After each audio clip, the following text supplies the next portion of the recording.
केंद्रीय गृह राज्य मंत्री नित्यानंद राय ने लोकसभा में एक जानकारी दी। इस देश में 2018 में बेरोजगारी के कारण 2741 लोगों ने, 2019 में बेरोजगारी के कारण 2851 लोगों ने और 2020 में 3548 लोगों ने आत्महत्या की। कुल मिलाकर इन 3 सालों में 9140 लोगों ने आत्महत्या की। यह केवल बेरोजगारी की वजह से हुई है।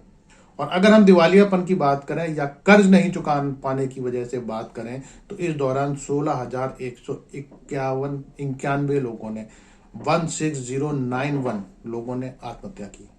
लेकिन इस आत्महत्या में हर्ष अग्रवाल नहीं है। हर्ष अग्रवाल जो एबीजी शिपयार्ड में के नाम पर जितने 23,000 करोड़ का घोटाला इस देश में किया, ये पैसा वो पैसा है जो हम टैक्स पेयर का पैसा है, हम आम आदमी का पैसा है, जिसे लेकर ये उद्योगपति चले गए। नमस्कार, मैं हूं भारत शर्मा, आप देख रहे हैं वेव अखबार लाइव। हम आज बात कर रहे हैं एबीजी शिपयार्ड की बात कर रहे हैं। बड़ी महत्वपूर्ण बात यह है कि कांग्रेस लगातार इस मामले में हमलावर है, लेकिन प्रधानमंत्री इस पूरे मामले में खामोश हैं। सरकार अपनी एक तरीके से इसे उपलब्धि बता रही है। जब वित्त मंत्री इस मामले में सामने आई तो उन्होंने केवल कुछ औपचारिकताएं की और यह बताने की कोशिश की कि उनकी वजह से जांच जल्दी हो गई। लेकिन इस पूरे घोटाले के पीछे क्या भूमिका है या जो सवाल जो खड़े हो रहे हैं कि आखिर क्या कारण है कि जब 2017 में ही इस मामले का खुलासा हो गया था, जब कांग्रेस ने उस समय जांच की बात की थी, तो आज तक इस पे सरकार की तरफ से कोई भी कार्रवाई क्यों नहीं हुई और सरकार ने या सीबीआई ने इस मामले में जांच करने के लिए 5 साल का वक्त क्यों लगाया। अगर ये खुलासा हो गया था उसके बाद भी एबीजी शिपयार्ड को क्यों लोन दिया गया और इस तरीके से इस घोटाले में इस घोटाले को आगे बढ़ाते रहने में उनको आसानी हुई। सवाल ये भी है कि अभी तक हर्ष अग्रवाल कहाँ हैं, वो सामने क्यों नहीं आए हैं। तो सबसे पहले हम ये जान लेते हैं कि आखिर में ये घोटाला है क्या, उसके बाद फिर हम आगे बात करेंगे। अब तक का सबसे बड़ा बैंक घोटाला। एबीजी शिपयार्ड का मामला अब तक का सबसे बड़ा घोटाला है, जिसमें सरकार की खामोशी सवाल खड़े कर रही है। जिस कंपनी का लोन 2017 में ही एनपीए हो गया था, उसका मामला जानबूझकर 5 साल तक लटका कर रखा गया और अब हमें ये बताया जा रहा है कि बैंकों में जमा किए गए हमारे पैसों से बांटा गया 23,000 करोड़ का लोन डूब गया है। एबीजी शिपयार्ड लिमिटेड का कामकाज गुजरात में होता है।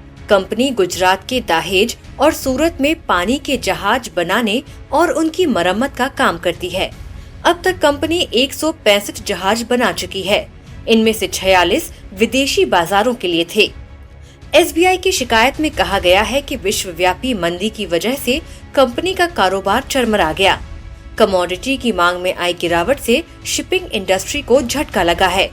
कंपनी के जहाज बनाने के कई ठेके रद्द हो गए, लिहाजा जहाज बनने के बाद भी इन्वेंट्री में पड़े रह गए। इससे कंपनी के पास वर्किंग कैपिटल की कमी हो गई और ये घाटे में आ गई। इसके बाद से कंपनी डूबने लगी। पानी के जहाज बनाने की इंडस्ट्री में 2015 से ही मंदी है। इस दौरान कर्ज वसूली के कोई प्रयास नहीं किए गए, उल्टे कंपनी को मदद ही की जाती रही। इस पूरे मामले में कई सारे तथ्य छिपाए जाने की संभावना है, क्योंकि अगर पोल खुल गई तो भारत की पूरी बैंकिंग व्यवस्था ढह जाएगी। साथ ही ये पूरा मामला बताता है कि कैसे पूरा सिस्टम मिलकर देश की अर्थव्यवस्था को चौपट करने में लगा है। सच्चाई ये है कि लोन देने वाले बैंकों के कंसोर्टियम का नेतृत्व आईसीआईसीआई बैंक कर रहा है, लेकिन सीबीआई से शिकायत के लिए एसबीआई को आगे किया गया। एबीजी को दिए गए कुल लोन में आईसीआईसीआई बैंक का लगभग 1/3 हिस्सा है। 2015 तक ये ग्रुप देश की 3 सबसे बड़ी कर्जदार कंपनियों में शामिल था। आईसीआईसीआई बैंक एसआर ग्रुप को कर्ज देने वाला सबसे बड़ा बैंक रहा है। इसने मिनेसोटा और इसके यूके स्थित रिफाइनरी प्रोजेक्ट के लिए भी फंड दिया। इसके बदले में आईसीआईसीआई की तत्कालीन चेयरमैन चंदा कोचर के पति दीपक कोचर की कंपनी में रुइया से इन्वेस्टमेंट करवाया गया। एक्टिविस्ट और विसल ब्लोअर अरविंद गुप्ता ने पहले ही आरोप लगाया था कि एसआर ग्रुप के रुइया ब्रदर्स को आईसीआईसीआई बैंक की ओर से मदद की गई ताकि उनके पति दीपक कोचर के न्यू पावर ग्रुप को राउंड ट्रिपिंग के जरिए इन्वेस्टमेंट हासिल हो सके। रवि रुइया ने अपने दामाद निशांत कनोडिया के मैट्रिक्स ग्रुप और इसकी होल्डिंग इकाई फर्स्टलैंड होल्डिंग्स लिमिटेड के जरिए दीपक कोचर की कंपनी में 453 करोड़ रुपए का निवेश किया। सरकारी एजेंसियों ने इस संदर्भ में मैट्रिक्स ग्रुप के मालिक निशांत कनोडिया से पूछताछ की थी, जो एसआर ग्रुप के चेयरमैन रवि रुइया के दामाद हैं। जब दामाद पर सवाल उठे हैं तो रुइया के भांजे हर्ष अग्रवाल को क्यों छोड़ दिया गया, ये भी सवाल है, जो एबीजी शिपयार्ड के मालिक हैं। विसल ब्लोअर अरविंद गुप्ता ने ये सारे आरोप साल 2016 में लगाए थे, लेकिन उस वक्त कोई कार्रवाई नहीं की गई। बाद में वीडियोकॉन ग्रुप के 3,250 करोड़ के कर्ज में चंदा कोचर का इन्वॉल्वमेंट सामने आया और 2019 में उन्हें आईसीआईसीआई बैंक के चेयरमैन पद से हटाया गया। सीबीआई ने चंदा कोचर के खिलाफ धोखाधड़ी के मामले में बैंकिंग क्षेत्र के केवी कामत तथा अन्य को पूछताछ के लिए नामजद किया था। केवी कामत भारतीय बैंकिंग क्षेत्र के बिग डैडी हैं। वे आईसीआईसीआई बैंक के पूर्व चेयरमैन रह चुके हैं। कामत उद्योग और बैंकिंग के क्षेत्र में बहुत तगड़ी पकड़ रखने वाले शख्स हैं। मोदी सरकार ने 2015 में केवी कामत को ब्रिक्स देशों द्वारा स्थापित किए जा रहे 50 अरब डॉलर के न्यू डेवलपमेंट बैंक एनडीबी का प्रमुख भी नियुक्त किया था और केवी कामत की मदद से ही एसआर ग्रुप का सबसे कीमती एसेट एसआर ऑयल को रूस की सरकारी कंपनी रोसनेफ्ट के नेतृत्व वाले समूह को 83,000 करोड़ रुपए में बिकवाया। ये सौदा 2015 में जब हुआ तब गोवा में ब्रिक्स देशों का सम्मेलन चल ही रहा था। उस वक्त मोदी सरकार ने अपने प्रचार के लिए ये मौका भुना लिया और देश भर के बड़े अखबारों में इस रकम को आज तक का सबसे प्रत्यक्ष विदेशी निवेश बतलाते हुए पूरे पेज के विज्ञापन छपवाए थे। लेकिन जब 2019 में सीबीआई के हाथ केवी कामत तक पहुंचे तो उसे भी आगे बढ़ने से रोक दिया गया। केवी कामत चंदा कोचर से ठीक पहले आईसीआईसीआई बैंक के सीईओ थे। बहुत संभव है कि एबीजी शिपयार्ड को लोन दिलवाने वाले वही हों, क्योंकि वीडियोकॉन को जिस समिति ने 32,050 करोड़ रुपए का लोन मंजूर किया है, उसके अध्यक्ष केवी कामत ही थे।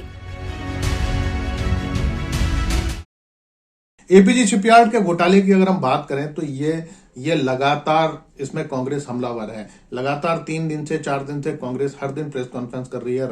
रणदीप सुरजेवाला ने इसमें प्रेस कॉन्फ्रेंस की और उसके बाद गौरव वल्लभ ने आज भी प्रेस कॉन्फ्रेंस की। आज भी उन्होंने तमाम सारे सवाल उठाए। ये पूरा मामला जो है, असल में इसमें फिर एक बात जो सामने आती है वो ये आती है कि किस तरीके से जितने भी लोग जो सरकारी फ्रॉड करके या सरकारी पैसे को लेकर भाग रहे हैं, उनका कहीं ना कहीं गुजरात से कनेक्शन है। एक चीज।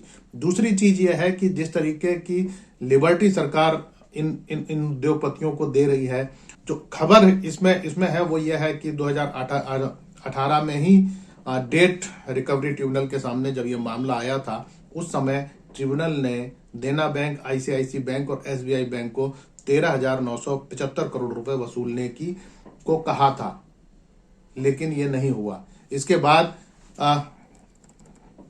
इस मामले में 8 मार्च 2019 को शिकायत की गई। ये कुछ ऐसी जानकारियां हैं जो अखबारों में छपी हैं और जो मैं आपको बता रहा हूं कि इसके बाद ये शिकायत की गई।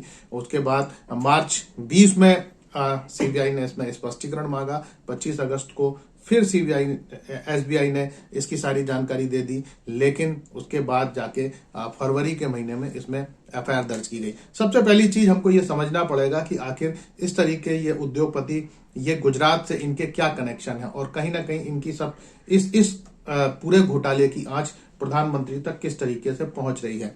ये जो एबीजे शिपयार्ड कंपनी है, सबसे बड़ी चीज है कि ये रुइया जो एसआर ग्रुप के मालिक हैं, उनसे जुड़ा हुआ मामला है और उनके भांजे हैं हर्ष अग्रवाल, जिन्होंने इतना बड़ा घोटाला किया है। सबसे पहले हमको ये समझना पड़ेगा कि आखिर किस तरीके से सरकारें काम कर रही हैं उद्योगपतियों के समर्थन में। अगर हम बात करें तो एबीजी शिपयार्ड की जिसकी हम बात कर रहे हैं, इसका ये कहीं ना कहीं वाइब्रेंट गुजरात से जुड़ा हुआ मामला है। आज भी गौरव वल्लभ ने जो अपनी पत्रकार वार्ता की है, उसमें उन्होंने ये सवाल खड़े किए हैं कि सरकार आखिर प्रधानमंत्री के टूर में, जो बिजनेस टूर था, उसमें हर्ष अग्रवाल कैसे साथ में गए। उनके सवाल आज लगातार कांग्रेस इस बात को पूछ रही है कि हर्ष अग्रवाल आखिर है कहाँ और उनको सामने पेश क्यों नहीं किया जा रहा है। सीबीआई ने लुकआउट नोटिस जारी कर दिया है, लेकिन इस बात की पूरी संभावना व्यक्त की जा रही है कि वो इस देश को छोड़कर अभी तक जा चुके हैं। दूसरी एक बड़ी महत्वपूर्ण बात है, इस बात को भी समझने की कोशिश करना पड़ेगा कि आखिर वाइब्रेंट गुजरात जैसे जो आयोजन है ये क्या है, या जो इन्वेस्टर्स मीट के नाम पर जिस तरीके का फ्रॉड हमारे देश में हो रहा है उसको भी हमें समझने की जरूरत है। दरअसल में 2002 के दंगों के बाद जब नरेंद्र मोदी की छवि पर्याप्त रूप से उस पर डेंट लग गया था और उनके जो गुजरात दंगे हैं उसकी वजह से दुनिया के तमाम देशों में उनके ऊपर प्रतिबंध लगाए गए, या हिंदुस्तान में भी उनकी जो छवि थी वो एक नकारात्मक लीडर की थी, उस समय उनको ये सलाह किसी व्यक्ति ने दी और उसके बाद से ही ये वाइब्रेंट गुजरात का जो कंसेप्ट है ये निकलकर सामने आया। नरेंद्र मोदी ने दुनिया के तमाम ऐसे उद्योगपति जो गुजरात के अंदर रहते, जो गुजरात के रहने वाले थे और दुनिया के तमाम देशों में जो व्यापार कर रहे थे, जो बड़े कारोबारी थे, या गुजरात के ही तमाम जो कारोबारी हैं जो अलग अलग इलाकों में काम कर रहे थे या जो अलग अलग बिजनेस में काम कर रहे थे, वो उन तमाम उद्योगपतियों को बुलाया और उसके बाद ये वाइब्रेंट गुजरात नाम का एक कंसेप्ट वो लेकर आए। इस कंसेप्ट के पीछे ये था, उनकी छवि जो थी वो विकास पुरुष की बनाने की थी। उन्होंने इस तरीके का एक माहौल उद्योगपतियों के साथ मिलकर तैयार किया जिसमें ये बताने की कोशिश की कि वो बहुत बड़ी संख्या में इन्वेस्टर्स को लेकर आ रहे हैं। सबसे बड़ी इसमें महत्वपूर्ण बात यह है, अगर गुजरात के पूरे अगर आप इकोनॉमिक मॉडल की बात करेंगे तो गुजरात पहले से संपन्न था। वहां पर अमूल जैसा जो कोऑपरेटिव का जो सक्सेस मॉडल है उसने वहां की रूरल इकोनॉमी को काफी स्ट्रॉन्ग कर दिया था। दूसरी चीज यह है कि जो डैम बने, जो नर्मदा के ऊपर डैम बने हैं, उसमें भले ही मध्य प्रदेश में जमीनें मध्य प्रदेश की बड़ी संख्या में गई हों, लेकिन उसका जो बड़ा फायदा है वो गुजरात के लोगों को मिला या गुजरात के किसानों को मिला, उससे भी गुजरात में संपन्नता आई। लेकिन अगर आप इंडस्ट्रियल उसकी बात करें तो कुछ इंडस्ट्रियल, चूंकि गुजरात अपेक्षाकृत शांतिपूर्ण राज्य रहा है, इसलिए वहां पर पहले से ही और वहां के बड़े उद्योगपति जो दुनिया में काम करते थे, तो इसलिए वहां पर इंडस्ट्रियल ग्रोथ पहले से थी। लेकिन अगर हम मोदी जी के प्रयासों की बात करेंगे तब हम पाएंगे कि जब तक टाटा बंगाल में टाटा का नैनो कारखाना ममता बनर्जी के आंदोलन की वजह से नहीं उखड़ गया और उसे नरेंद्र मोदी गुजरात नहीं ले गए, तब तक गुजरात के इंडस्ट्रियल ग्रोथ में इनको कोई बड़ा ब्रेक थ्रू नहीं मिला था। नैनो के कारखाने में इन्होंने बहुत बड़ी सब्सिडी दी और उसके बाद उस पूरे कारखाने को इन्होंने गुजरात के अंदर इस्टेब्लिश किया और उसके बाद फिर ये इनको एक तरीके से वहां पर आर्थिक जो तमाम बड़ी कंपनियां हैं या एक तरीके से इन्होंने इसको ऑटोमोबाइल हब बनाया और उसके बाद गुजरात के अंदर इन्वेस्टमेंट आना शुरू किया। लेकिन अगर हम पिछले 7.5 साल की नरेंद्र मोदी सरकार की अभी की बात करें तो हमको पता पड़ता है कि इन्वेस्टमेंट जिस तरीके से आना चाहिए देश के अंदर अब वो नहीं आ रहा है। इसका सीधा सा मतलब है कि ये कोई सक्सेस का कोई ऐसा फार्मूला नहीं है किसी भी सरकार के बाद कि आप एक छड़ी घुमाएंगे और इन्वेस्टमेंट आना शुरू हो जाएगा। उसके लिए आपको देश के अंदर एक माहौल बनाना पड़ता है और पिछले 7 साल के अंदर जिस तरीके का माहौल इस देश के अंदर है, जिस तनाव का माहौल है, उससे कोई भी इन्वेस्टर्स यहां पर नहीं आएगा। दूसरी चीज अगर हम बात करें नोटबंदी की, तो नोटबंदी के बाद आपका जो तमाम विदेशी जो निवेश था, जो आपको जो आउटसोर्सिंग हिंदुस्तान के अंदर होती थी, वो पूरी की पूरी वियतनाम और बांग्लादेश जैसे देशों में वो सारा का सारा वियतनाम और बांग्लादेश जैसे देशों में शिफ्ट हो गया और हम देख रहे हैं कि बांग्लादेश की जो जीडीपी है वो हिंदुस्तान की तुलना में ज्यादा बेटर है, या वियतनाम की जो आर्थिक स्थिति है उसने एकदम ब्रेक थ्रू लिया है। तो आज की तारीख में अगर हम चाइना जैसे देश के साथ कंपटीशन करने की जब बात करते हैं तो उसके लिए जो हमारी तैयारी होना चाहिए, जिस तरीके का पीसफुल माहौल होना चाहिए इन्वेस्टमेंट के लिए, वो पीसफुल माहौल इस समय हमारे देश के अंदर नहीं है। तमाम छोटे छोटे मुद्दों पर जिस तरीके का तनाव है वो उद्योगपतियों को कहीं ना कहीं पीछे की तरफ धकेलता है। दूसरी चीज, ये जो वाइब्रेंट गुजरात नाम का जो कंसेप्ट आया, यही कंसेप्ट था जिसने नरेंद्र मोदी को 2013 में पीएम कैंडिडेट घोषित किया, क्योंकि तमाम उद्योगपतियों की पूरी फौज इनके पीछे खड़ी थी, जो इनको प्रमोट कर रही थी और इनको एक विकास पुरुष के तौर पर खड़ा कर रही थी। अगर जो ह्यूमन इंडेक्स की बात करेंगे तो नरेंद्र मोदी के कार्यकाल में ह्यूमन इंडेक्स नीचे गया है। वहां पर अशिक्षा बढ़ी है, वहां पर कुपोषण बढ़ा है। अगर आप आंकड़े देखेंगे, जो सरकार की ही आंकड़े हैं, वो आपको ये बताएंगे कि आम आदमी की जिंदगी नरेंद्र मोदी के कार्यकाल में गुजरात के अंदर मुश्किल हुई थी। लेकिन एक जो आडंबर 2013 में और 2014 में जो खड़ा किया गया, एक गुजरात का विकास मॉडल जो पेश किया गया, वो गुजरात का मॉडल उद्योगपतियों के द्वारा बनाया हुआ था। उन उद्योगपतियों के द्वारा जिन्होंने तमाम इलेक्ट्रॉनिक मीडिया या तमाम मीडिया घरानों के ऊपर कब्जा कर लिया है, और एक तरीके का पूरा खेल जो था, पूरा जो नरेशन गढ़ने की जो कोशिश की गई थी, वही है।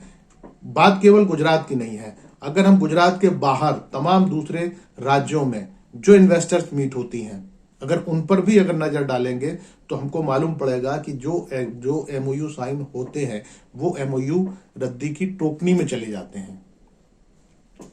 अगर हम बात SEZ की करें तो SEZ में भी कोई ऐसा बहुत बड़ा इन्वेस्टमेंट या कोई बहुत डेवलपमेंट हमको नजर नहीं आता है। स्मार्ट सिटी की बात करें, पहले के जो 3 और 4 साल जो स्मार्ट सिटी हर बार बजट में जो उसके लिए अलग से एलोकेशन होता था, वो स्मार्ट सिटी का फंड भी खत्म हो गया।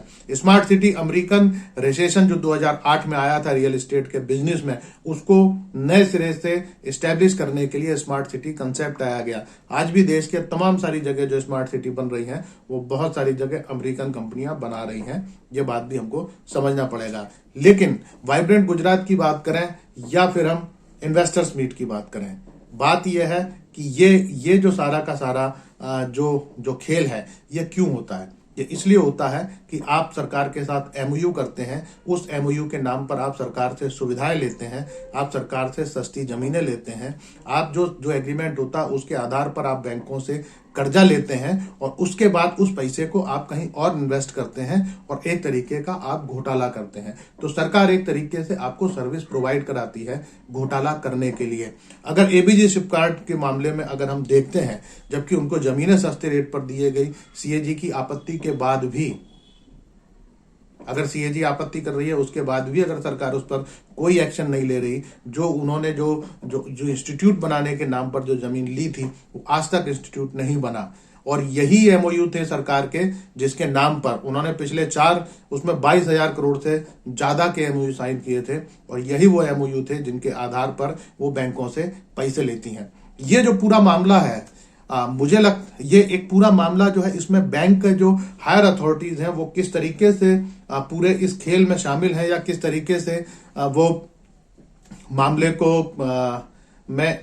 सरकार की पूरी अर्थव्यवस्था को या आम आदमी के मेहनत के पैसे को किस तरीके से उद्योगपतियों के साथ मिलकर लुटाती हैं, ये भी बात समझ में आती है। लेकिन ये ऐसे विषय हैं जिस पर ना कोई डिस्कशन करने को तैयार है, ना टीवी चैनलों पर डिबेट होती है, ना इस पर जनता डिबेट करती है। क्योंकि जनता के लिए सबसे बड़ा मुद्दा इस समय जो आज की तारीख में है, वो हिजाब का मुद्दा है। जबकि हमारे सांसद ये बताते हैं कि किसको हिजाब पहनना है, या हमारे सरकार के जो मंत्री हैं या मुख्यमंत्री हैं, वो ये बताते हैं कि हिजाब आपको पहनना चाहिए या नहीं पहनना चाहिए। तो इस पूरे के पूरे मामले में जो अभी तक जितने भी लोग भाग के गए हैं, या जिन्होंने आर्थिक जो किया है, जो घोटाले किए हैं, जो बड़े बड़े घोटाले हैं, एक बार हम उसके ऊपर भी एक रिपोर्ट देख लेते हैं कि अभी तक कौन कौन से बड़े बैंकिंग घोटाले इस देश में हुए हैं।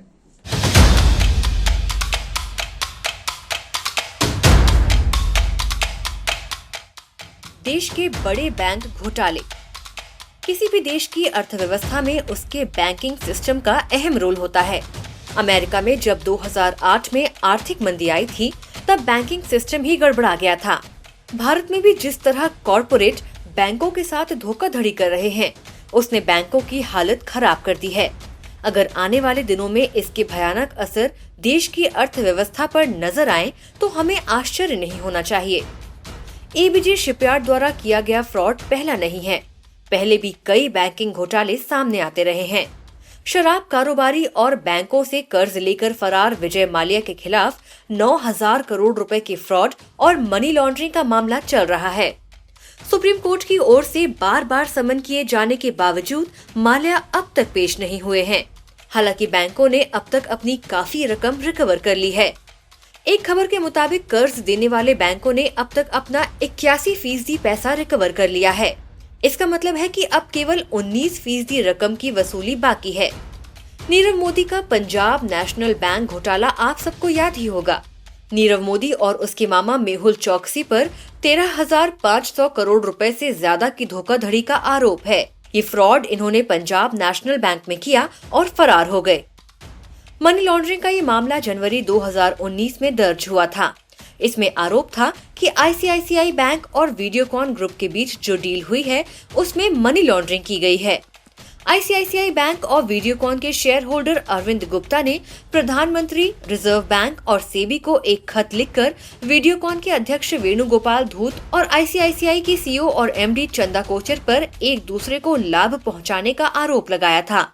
इसमें दावा है कि धूत की कंपनी वीडियोकॉन को आईसीआईसीआई बैंक से 3,250 करोड़ रुपए का लोन दिया गया और इसके बदले धूत ने चंदा कोचर के पति दीपक कोचर की वैकल्पिक ऊर्जा कंपनी न्यू पावर में अपना पैसा निवेश किया। ईडी का आरोप है कि चंदा कोचर की अध्यक्षता वाली आईसीआईसीआई बैंक की एक समिति ने वीडियोकॉन इंटरनेशनल इलेक्ट्रॉनिक्स लिमिटेड को 300 करोड़ रुपए के कर्ज की मंजूरी दी और कर्ज जारी करने के अगले दिन वीडियोकॉन इंडस्ट्री ने 8 सितंबर 2009 को 64 करोड़ रुपए new power renewable private limited को हस्तांतरित किए। एनआरपीएल के मालिक दीपक कोचर हैं। सीबीआई ने 22 जनवरी 2019 को मामला दर्ज कर दीपक कोचर, चंदा कोचर, वेणुगोपाल धूत और उनकी संबंधित फर्मों के खिलाफ जांच शुरू की थी। एमकैप ऑफ टॉप 10 फर्म्स। टॉप 10 में से 9 कंपनियों का मार्केट कैप 1.03 लाख करोड़ रुपए घटा। जाने किन कंपनियों को कितना नुकसान हुआ। पीएमसी बैंक घोटाला। पंजाब और महाराष्ट्र कोऑपरेटिव बैंक में एक बड़ा घोटाला सामने आया था। साल 2019 में पीएमसी बैंक में 4,355 करोड़ रुपए का बैंक घोटाला हुआ था, जिसके मुख्य आरोपी बैंक के डायरेक्टर दलजीत सिंह बल थे। इस बैंक स्कैम की जांच महाराष्ट्र इकोनॉमिक्स ऑफ विंग कर रही थी। सितंबर 2019 में एक विसल ब्लोअर की मदद से आरबीआई को पता चला कि पीएमसी बैंक मुंबई के एक रियल एस्टेट डेवलपर को करीब 65,000 करोड़ रुपए लोन देने के लिए नकली बैंक खातों का उपयोग कर रहा है। जानकारी सामने आते ही लाखों बैंक धारकों को एहसास हो गया था कि उनकी मेहनत की कमाई घोटाले के कारण फंस गई है। पीएमसी बैंक को संकट से बचाने के लिए आरबीआई ने सितंबर 2019 को पैसे निकालने पर मोरेटोरियम लगा दी थी, यानी निकासी की सीमा निर्धारित कर दी थी।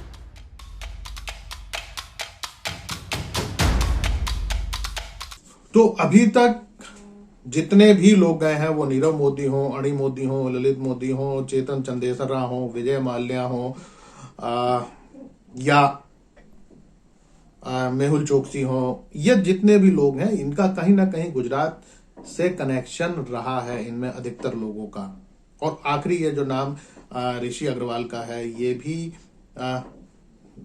गुजरात में ही इनका पूरा जो कारोबार था वो गुजरात के सूरत और उसके ही आसपास था और इनका काम शिपयार्ड बनाने का था। सबसे बड़ी बात यह है कि इसमें कंपनी का जो पैसा था, जब बैंकों को यह पता पड़ गया था कि ये घोटाला कर रहे हैं या ये पैसा नहीं चुका रहे हैं, तो सेटलमेंट के नाम पर, रिसेटलमेंट के नाम पर इनको और कर्ज दिया गया और उसके बाद पर्यावरण विहीन एक पनडुब्बी जहाज बनाने के लिए भी इनको और ऑर्डर दिए गए, जो खासकर हमारे अलग अलग मंत्रालयों से, खासकर इनको अलग से भी ऑर्डर इसके बाद, इस घोटाले के बाद भी इनको ऑर्डर दिए गए हैं। तो कुल मिला के अगर हम बात करें तो कांग्रेस इस मामले में बहुत हमलावर है।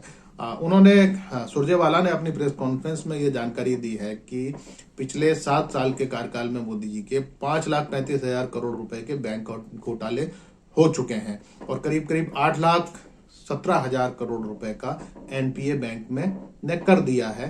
हिंदुस्तान के सबसे बड़े बैंक फ्रॉड के तथ्य लेकर हम आपके बीच में उपस्थित हैं। लूटो और भगाओ, जनता का पैसा लुटवाओ, और फ्रॉडस्टर्स को भगवाओ। ये मोदी सरकार की फ्लैगशिप स्कीम है बैंक फ्रॉडस्टर्स के लिए। हिंदुस्तान का सबसे बड़ा बैंक घोटाला 22,842 करोड़ रुपए का मोदी सरकार की नाक के नीचे और उनकी प्रत्यक्ष और परोक्ष सहमति से घटित हुआ है। 22,842 करोड़ रुपए का। I will give you all the details. साथियों, 3 तथ्य, इससे पहले कि मैं मेरी बात शुरू करूं, 3 तथ्य इस देश के लोगों को जानना जरूरी है। नंबर 1, पिछले 7.5 साल में मोदी सरकार में 5 लाख, और चौंकिए मत, 5,35,000 करोड़ रुपए के बैंक फ्रॉड हुए। मैं फिर दोहराता हूं, 3 महत्वपूर्ण तथ्य। पिछले 7.5 साल में मोदी सरकार में 5,35,000 करोड़ रुपए के बैंक फ्रॉड्स हुए। पिछले 7 साल में मोदी सरकार में बैंकों ने देश के लोगों की 8,17,000 करोड़ रुपया राशि बट्टे खाते में डाल दी है। तीसरा, मोदी सरकार के 7 साल में बैंकों के एनपीए में 21 लाख करोड़ का इजाफा हुआ है। पिछले 7 साल में the 3 indelible facts which reflect the gross mismanagement of the banking system, holding the banking system captive to bank fraudsters, the initiation of loot and escape flagship scheme for bank fraudsters by the Modi government is writ large. And the 3 indelible facts you need to know. Number 1, in last 7.5 years of Modi government, the bank frauds are worth 5,35,000 crore. That is people's money. In last 7 years of Modi government, between 2014 to 2021, the write-offs by the banks in India is 8,17,000 crores. In last 7 years of Modi government, between 2014 to 2021, the bank NPAs are 21 lakh crores. That's the state of the gross mismanagement of people's money which is lying in the banking system. देशवासियों, ये आपका पैसा है जो देश के बैंकों में है, और लूटो और भागो। बैंक का पैसा लूटो, आपका पैसा लूटो और भागो। ये मोदी सरकार की बैंक के फ्रॉडस्टर्स के लिए फ्लैगशिप स्कीम है। अगर सुरजेवाला की बात करें तो सुरजेवाला कांग्रेस इस मामले में काफी हमलावर है। सुरजेवाला ने कहा है कि सर, ये आरोप लगाया है कि 5,35,000 करोड़ रुपया इन 7 सालों में, जब से नरेंद्र मोदी प्रधानमंत्री बने हैं, उद्योगपति लेकर भाग गए हैं, या ये एक बैंक घोटाला हुआ है। बैंकों ने 8,17,000 करोड़ रुपए के लोन को राइट ऑफ किया है और 21 लाख करोड़ रुपए का लोन एनपीए हुआ है। तो ये जो पूरा जिस तरीके का माहौल चल रहा है, हमारी पूरी अर्थव्यवस्था 2 हिस्सों में बट गई है। निश्चित तौर पर अगर ये कहा जाए कि 2008 के बाद जो रिसेशन शुरू हुआ था, जो मनमोहन सिंह सरकार के समय हमें कुछ हद तक बचा हुआ दिखाई दे रहा था, या कुछ हद तक हमारी अर्थव्यवस्था बची हुई दिख रही थी, नोटबंदी ने उस अर्थव्यवस्था में, उस अर्थव्यवस्था की बदहाली में एक और धक्का लगाया। अब सवाल है कि अगर हर्ष की ही बात करें, हर्ष अग्रवाल की, तो इन्होंने भी बैंकों से यही कहकर लोन नहीं चुकाया कि इनकी आर्थिक स्थिति ठीक नहीं है। अब सवाल है कि अगर इन उद्योगपतियों की आर्थिक स्थिति ठीक नहीं है तो सरकार ने इसको लेकर क्या कोशिशें की या इस अर्थव्यवस्था को ठीक करने के क्या प्रयास किए गए, इसकी बात भी सरकार को बताना चाहिए, जिस पर सरकार कोई बात नहीं करती है। सरकार जो बात करती है वो सिर्फ ये बताने की कोशिश करती है कि वो क्या कर रही है या उसने जो कांग्रेस ने जो गलत किया था उसको वो ठीक करने की कोशिश कर रही है, लेकिन वो सारे अपनी असफलताओं का ठीकरा केवल और केवल कांग्रेस के लोगों के ऊपर फोड़ने की कोशिश करती है।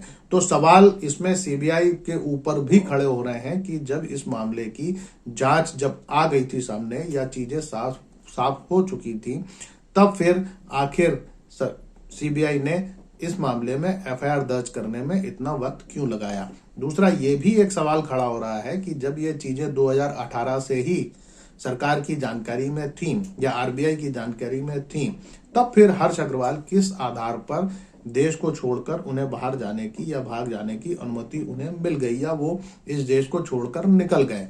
तो कुल मिला के इस पूरे मामले में सवाल बहुत सारे हैं। कांग्रेस लगातार हमलावर है और कांग्रेस ने आज फिर इस पर एक प्रेस कॉन्फ्रेंस की है गौरव वल्लभ ने, और उन्होंने तमाम सबूतों के साथ ये बताने की कोशिश की है कि किस तरीके से सरकार या मोदी सरकार इस तरीके के उद्योगपतियों के साथ हैं जिनका काम उनकी बिल्डिंग इमेज करना है। इसमें एक और बड़ी बात की संभावना यह है कि जो खबरें अभी जो इलेक्टोरल बॉन्ड की जो बात आई है उसमें भी बड़े मात्रा में ब्लैक मनी का इस्तेमाल किया गया है। बहुत सारी जगह वो जो पैसा मिला है वो कहां से मिला है इसकी भी जानकारियां नहीं है। और कुल मिला के बीजेपी को जितना पैसा मिला है इलेक्टोरल बॉन्ड के माध्यम से वो भी सवालों के घेरे में है। तो बात यह है, ये भी मामला एक सामने आके खड़ा होता है कि क्या उद्योगपतियों को मौका देने के नाम पर या उद्योगपतियों को आर्थिक मदद करने के नाम पर क्या वो बीजेपी को आर्थिक मदद करते हैं। तो सवाल अभी बहुत सारे हैं जिनके जवाब सरकार को देने होंगे। ये मामला इतना आसान नहीं है। आप भले ही अभी चुनाव में इन चीजों को आप पीछे धकेल दें, हो सकता है आप कम्युनल डिबेट के नाम पर जो आर्थिक मुद्दे हैं उन्हें आप और अभी कुछ समय तक के लिए टाल दें, लेकिन देश रोटी से चलता है, देश राम से नहीं चलता है। और जिस दिन लोगों को यह समझ में आ जाएगा कि उनकी जरूरत रोटी है, उस दिन सरकार को तमाम सारे सवालों के जवाब देने पड़ेंगे। नमस्कार।